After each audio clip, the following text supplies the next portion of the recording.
जोहार साथियों, मैं संजीत आप सभी को अपने परिवार सोल्यूशन ऑफ संजीत में स्वागत करता हूं। और आज का जो टॉपिक है वो है हमारा जेपीएससी छठी संयुक्त सिविल सेवा का जो कि मुख्य परीक्षा हुआ था, मुख्य प्रतियोगिता परीक्षा 2019 में जो कुछ सवाल आए थे।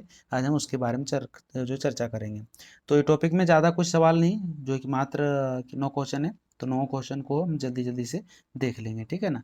तो हमारा जो सबसे पहला सवाल है, सबसे पहले नंबर सवाल पर चलते हैं।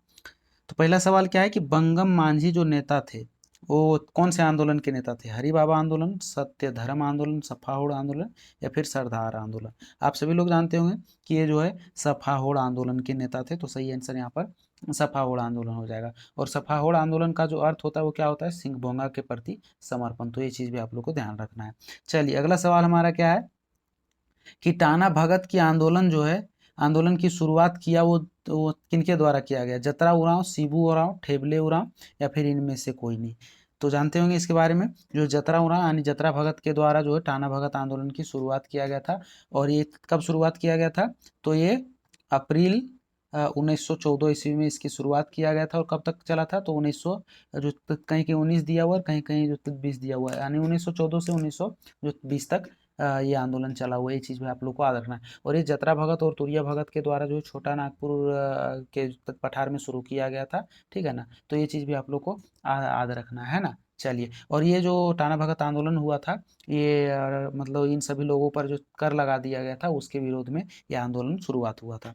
तो ये चीज़ भी आप लोग को याद रखना है। चलिए, अगला सवाल हमारा ये रहा कि झारखंड का सबसे ऊंचा जलप्रपात जो कौन है? जोन्हा है, हुंड्रू है, बूढ़ाघाघ है या फिर दसम है? तो चलिए इसको विस्तार से जानते हैं। तो हमारा जोरहा जलप्रपात की जो ऊंचाई है वो 17 मीटर है, ठीक है ना। 17 मीटर, और फीट में बात करें तो 56 फीट है। ये चीज़ भी ध्यान रखना है। बाकी उसके बाद हमारा हुंड्रू जो है, ये हुंड्रू जलप्रपात ये 98 जो कि मीटर है। और अगर फीट में बात करें तो फीट हमारा 100 जो कि 30 फीट हो जाएगा। ये चीज़ भी ध्यान रखना है। उसके बाद हमारा आ जाता है दसम। तो दसम जो है ये हमारा 40 मीटर ऊंचाई में हो जाता है। और फीट में बात करें तो ये जो है कितना, 130 फीट हो जाएगा, है ना।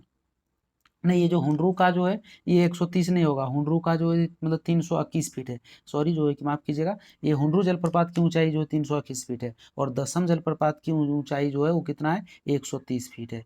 समझ में आया? उसके बाद जो अंतिम हमारा जो रह जाता है, ये जो बूढ़ाघाघ, ये इसकी ऊंचाई जो है 137 मीटर है अगर मीटर में बात करें। और जो फीट में बात करें तो 450 फीट हो जाता है। तो हमारा सबसे जो ऊंचा जलप्रपात हुआ वो कौन हुआ? जो है बूढ़ाघाघ, ठीक है ना। और जो बूढ़ाघाघ जलप्रपात से जो पानी निकलती है उससे कौन सा नदी का निर्माण होता है? तो उत्तरी कोयल नदी का। बाकी दसम जलप्रपात की बात करें तो इससे जो कांची नदी निकलती है, हुंड्रू से जो स्वर्णरेखा नदी निकलती है, और जोन्हा जो जलप्रपात से राड़ू की नदी निकलती है। तो ये चीज़ भी आप लोग को याद रखना। राइट आंसर यहाँ पर हमारा क्या हो जाएगा? बूढ़ाघाघ हो जाएगा। अगला सवाल है कि झारखंड में काली मिट्टी कहाँ पाई जाती है? बहुत ही आसान सवाल है। दामोदर घाटी प्रदेश, स्वर्णरेखा नदी घाटी या फिर राजमहल की पहाड़ी प्रदेश? सही आंसर हमारा ये हो जाएगा, राजमहल पहाड़ी प्रदेश। यहीं पर जो है राजमहल के क्षेत्रों में सबसे ज़्यादा काली मिट्टी पाई जाती है। अगला सवाल है कि 10वीं पंचवर्षीय योजना के अंतर्गत योजना आयोग द्वारा झारखंड राज्य को कितनी राशि आवंटित की गई? तो कितनी राशि आवंटित हुई थी? 14,632 करोड़,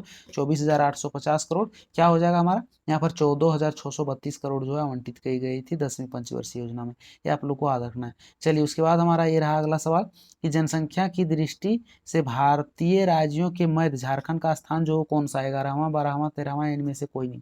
यहाँ पर सही आंसर हमारा जो ये इनमें से कोई नहीं हो जाएगा। लेकिन अगर जो रियलिटी में जो देखें तो जनसंख्या की दृष्टि से हमारा झारखंड राज्य जो है 14वां नंबर पर आता है। और अगर क्षेत्रफल की दृष्टि से जो बात करें तो हमारा झारखंड राज्य जो है 15वां नंबर पर आता है, ठीक ना। और ये ट्रिक आप लोग को याद रखने के लिए एक ट्रिक आप लोग को बताते हैं। इससे हमारे झारखंड राज्य में 24 जिला है, ठीक है ना। तो क्षेत्रफल की अगर जो बात करें, जैसे सबसे पहले यहाँ पॉपुलेशन की बात कर रहे हैं, तो यहाँ पर जनसंख्या की दृष्टि से 14वां नंबर पर आता है। तो अगर पॉपुलेशन, जनसंख्या का अंग्रेजी क्या होता है? पॉपुलेशन। तो POPULATION की अगर संख्या हम जो गिने तो इसकी संख्या हो जाता है 10, ठीक है ना। तो हम अगर ये 24 में 10 घटा देंगे तो हमारा 14 आ जाएगा, यानी जनसंख्या की दृष्टि से। और 15वां में जो झारखंड को घटा देंगे, जैसे JHARKHAND जो है मतलब 9 अंक का ये वर्ड है, तो 24 में 9 घटा देंगे तो हमारा 15वां आ जाएगा, यानी ये क्षेत्रफल की दृष्टि से। तो ये ट्रिक से आप याद रख सकते हैं। राइट आंसर यहाँ पर 15वां कर लीजिएगा, ऑप्शन नंबर ई बना के। अगला सवाल है, झारखंड में निम्न में से कौन सा क्षेत्र सर्वाधिक वन्यछादित है? चतरा, हजारीबाग, रांची या घाटशिला? घाटशिला रांची तो होगा नहीं, हजारीबाग और चतरा में राइट आंसर हमारा चतरा हो जाएगा, है ना। अगला सवाल ये रहा हमारा अंतिम सवाल कि योजना आयोग रिपोर्ट 1989 में वर्गीकृत कृषि मौसम क्षेत्रों में झारखंड किस क्षेत्र के अंतर्गत आता है। तो झारखंड जो आता है वो कौन से क्षेत्र में, आप सभी लोगों को जल्दी से बताना है कमेंट सेक्शन में, ठीक है ना। तो ये आता है, ये पूर्वी पठार एवं पहाड़ी क्षेत्र में आता है। तो राइट आंसर यहाँ पर पूर्वी पठार एवं पहाड़ी क्षेत्र हो जाएगा। और ये जो है कृषि जलवायु क्षेत्र के भाग मतलब 7 में आता है। ये चीज़ भी आप लोग याद रखना, भाग 7 का एक हिस्सा है। तो सही आंसर यहाँ पर हमारा ऑप्शन नंबर सी हो जाएगा। तो आज का टॉपिक में बस इतना ही सवाल था। फिर आप लोगों से मिलेंगे अगले सेशन में। तब तक के लिए आप लोग स्वस्थ रहेंगे, मस्त रहेंगे, अच्छे तरीके से तैयारी करेंगे। तब तक के लिए टाटा बाय बाय, जय हिंद, वंदे मातरम।